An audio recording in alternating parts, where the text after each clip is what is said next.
hanya memerlukan kejujuran pembeli. Itulah konsep gerai tanpa peniaga, iaitu gerai menjual buah-buahan dan sayur-sayuran yang biasanya terletak di tepi jalan utama dan beroperasi tanpa kehadiran peniaga di beberapa daerah di Sabah. Bagi membolehkan pembeli membayar barangan pula, peniaga menyediakan peti berkunci dan diletakkan di atas meja atau kadangkala cuma menggunakan tong yang diikat pada tiang pondok dengan harga barangan yang sudah ditulis pada bungkusan. Justeru, pembeli perlu menyediakan wang secukupnya kerana tiada baki disediakan. Menurut seorang peniaga, sekiranya ada pembeli yang menipu dengan tidak membayar barangan yang diambil, peniaga menganggap ia sebagai derma kepada si pembeli yang tidak jujur itu dan mendakwa ia merupakan perkara biasa sekiranya mereka mengalami kerugian.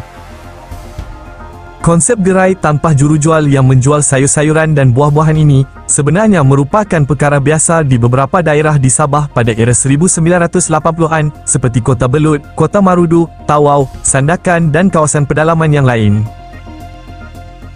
Tanpa kejujuran daripada pembeli, sudah pasti kerugianlah yang akan dialami oleh peniaga. Tetapi, berbekalkan keyakinan mereka, terutamanya masyarakat Sabah, maka sistem jual dan beli seperti ini masih lagi wujud sehingga sekarang.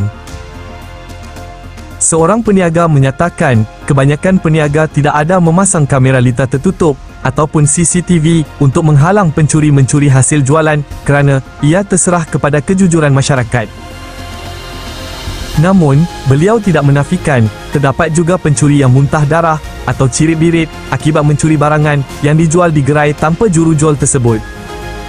Beliau percaya, setiap kebaikan akan dibalas kebaikan, begitu juga sebaliknya.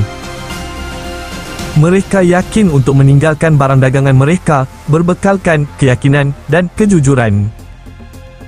Kesimpulannya, kalau mencuri, siaplah korang. Jangan main-main, tahu.